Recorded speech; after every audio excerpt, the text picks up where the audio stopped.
5 शब्द जो दुनिया को हिला सकते हैं, चीन पर हाई अलर्ट जारी। हाँ, आपने सही सुना। इंडो पैसिफिक का पावर बैलेंस अब एक बार फिर बदलने जा रहा है। हजारों अमेरिकन मिसाइल्स फिलीपींस में पहुंच चुकी हैं और बीजिंग के रेडार अब पहले से ज्यादा एक्टिव हैं। जरा सोचिए, साउथ चाइना सी, जो पहले सिर्फ ट्रेड रूट्स का समुद्री रास्ता था, अब धीरे धीरे हथियारों का अखाड़ा बनता जा रहा है। चीन की आर्टिफिशियल आइलैंड्स, उसके डीएफ मिसाइल सिस्टम्स और अब जवाब में अमेरिका की लॉन्ग रेंज स्ट्राइक कैपेबिलिटी, यह कॉन्फ्रंटेशन किसी भी पल रियलिटी बन सकता है। भारत के लिए यह क्यों मायने रखता है?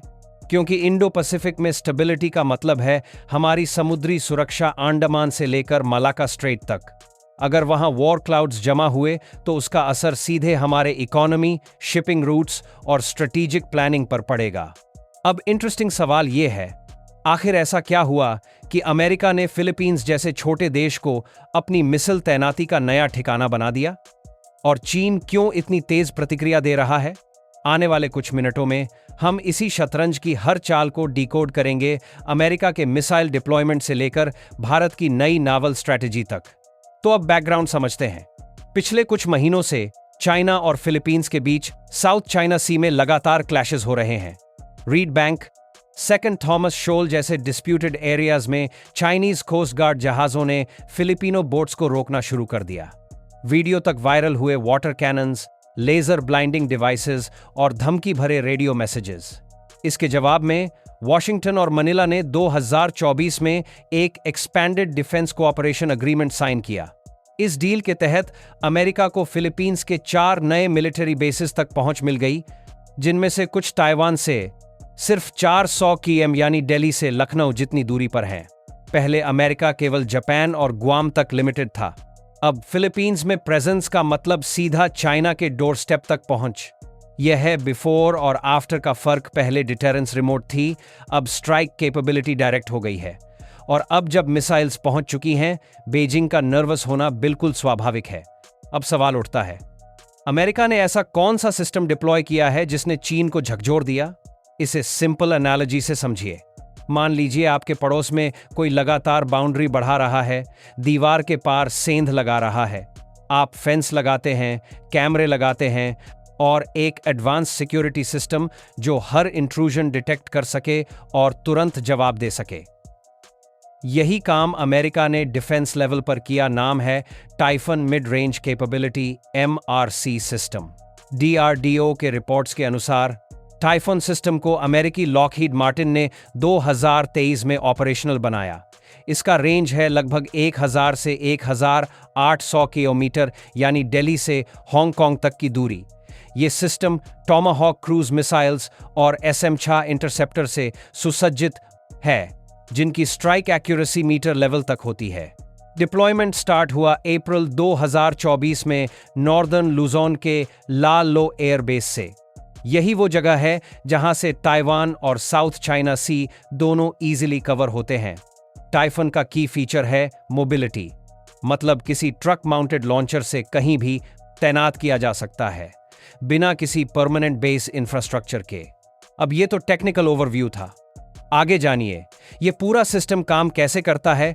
Stage 1, detection. फिलीपींस में अमेरिका ने एडवांस्ड रेडार सिस्टम्स जैसे AN/TPY-2 और सैटेलाइट लिंकेजेस इंटीग्रेट किए हैं। ये रियल टाइम में चाइनीज वेसल या मिसाइल मूवमेंट्स को डिटेक्ट करते हैं। हर ऑब्जेक्ट की ट्रैजेक्टरी ट्रैक होती है, जैसे automated defence version of Google maps. Stage 2, analysis. Data तुरंत इंडो पैसिफिक कमांड को भेजा जाता है। AI assisted software threat level assess करता है, कौन सा ऑब्जेक्ट सिर्फ सर्वेलेंस है और कौन एक्चुअल स्ट्राइक कैपेबिलिटी रखता है। सेकंड्स में निर्णय, एंगेज या ऑब्जर्व। Stage 3, engagement. अगर थ्रेट कंफर्म्ड हो जाता है तो टाइफन का मोबाइल लॉन्चर फ्यू मिनट्स में फायरिंग पोजीशन ले लेता है। फिर उतरता है हथियार टॉमाहॉक, जिसकी रेंज 1500 km दिल्ली से फुकेत तक और स्पीड मार्क 0.75 साउंड से 3/4। साथ में SM-6 इंटरसेप्टर, जो मार्क 3 साउंड से 3 गुना तेज उड़ता है। क्रूज एंड इंटरसेप्ट एक deadly combination. Stage 4, neutralisation. Missile target तक पहुंचने से पहले ही काउंटर मेजर्स एक्टिवेट होते हैं, रेडार जैमिंग, डिकॉय फ्लेयर्स। लेकिन टाइफन का गाइडेंस सिस्टम इतना प्रिसाइज है कि यह इलेक्ट्रॉनिक वॉरफेयर के बीच भी टारगेट न्यूट्रलाइज कर देता है। और सबसे बड़ा एडवांटेज, एक सिस्टम से ऑफेंसिव और डिफेंसिव दोनों रोल्स निभाना। इसे इंटीग्रेटेड कॉन्सेप्ट कहते हैं। सेंसर्स, लॉन्चर्स, कमांड नोड्स सब एक नेटवर्क में जुड़े। किसी एक एलिमेंट को खत्म करो, दूसरा बैकअप रेडी है। इसलिए चीन का चिंता करना जायज है, क्योंकि यह डिप्लॉयमेंट सिर्फ डिटरेंस नहीं, डायरेक्ट स्ट्राइक रेडीनेस है। अप्रैल 2024 में हवाई के पैसिफिक मिसाइल रेंज फैसिलिटी पर टाइफन सिस्टम का फुल स्केल टेस्ट हुआ। 4 मिसाइल्स फायर किए गए, सभी टारगेट्स प्रिसाइज हिट हुए, एक 100% success rate. American Indo Pacific command ने इसे ऑपरेशनली रेडी सिस्टम घोषित किया। US defence secretary Lloyd Austin ने इसे game changer for Indo Pacific deterrence कहा। इसके बाद ही इसकी वास्तविक डिप्लॉयमेंट फिलीपींस में शुरू हुई। अब बात करते हैं असर की, और ये असर सिर्फ चीन या अमेरिका पर नहीं, भारत पर भी पड़ेगा। Military tactical dimensions. इस डिप्लॉयमेंट के बाद साउथ चाइना सी में डिटरेंस बैलेंस बदल गया। पहले चीन के पास फर्स्ट स्ट्राइक एडवांटेज था, उसके DF-26 मिसाइल्स गुआम तक मार सकते थे। अब अमेरिका के पास भी डायरेक्ट काउंटर है, जिससे रीजनल कॉन्फ्लिक्ट एस्केलेशन पर ब्रेक लग सकता है। Economic impact. इंडो पैसिफिक में सालाना 1200 लाख करोड़ का ट्रेड ट्रांजिट होता है, यानी ग्लोबल इकोनॉमी का 60% हिस्सा। स्टेबिलिटी का मतलब शिपिंग सुनिश्चित रहना। अगर चाइना अनचेक्ड रहता तो ट्रेड डिसरप्शन का सीधा नुकसान इंडिया जैसे एक्सपोर्टिंग इकोनॉमीज को होता। Strategic autonomy. अमेरिका और उसके एलाइज की ये प्रेजेंस इंडिया के लिए मिक्स्ड सिग्नल है। एक तरफ रीजनल प्रेशर कम होगा, दूसरी तरफ सॉवरेनिटी ऑप्टिक्स पर सावधानी रखनी होगी। Bharat free and open Indo Pacific का विजन साझा करता है, पर हमेशा अपने डिसीजन इंडिपेंडेंट रखता है। Geopolitical impact. अब 5 देशों का मिनी अलायंस बन रहा है, यूएस, जापान, ऑस्ट्रेलिया, फिलीपींस और साउथ कोरिया। इसे पैसिफिक नेटो कहा जा रहा है। इंडिया हालांकि क्वाड में है, मगर नॉन मिलिटरी कोऑर्डिनेशन पर चाहेगा फोकस रहे। लेकिन पावर इक्वेशन साफ है, बीजिंग अब पूरी तरह सराउंड महसूस कर रहा है। और यही वह स्थिति है जहां इंडिया के पास नया अवसर है बैलेंसिंग पावर बनकर रीजनल क्रेडिबिलिटी हासिल करने का।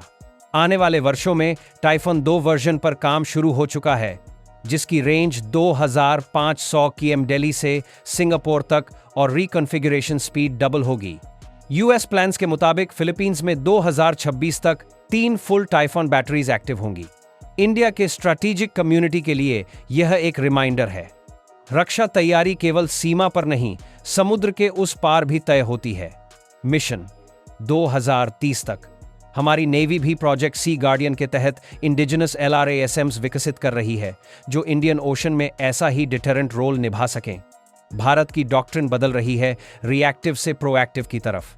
याद है शुरुआत का वो वाक्य? चीन पर हाई अलर्ट जारी।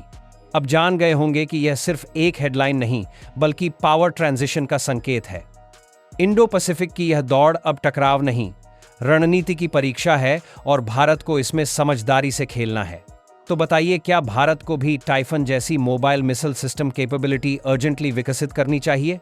अपनी राय कमेंट में बताइए, और ऐसे ही स्ट्रैटेजिक डीप डाइव्स के लिए चैनल को सब्सक्राइब करना न भूलें।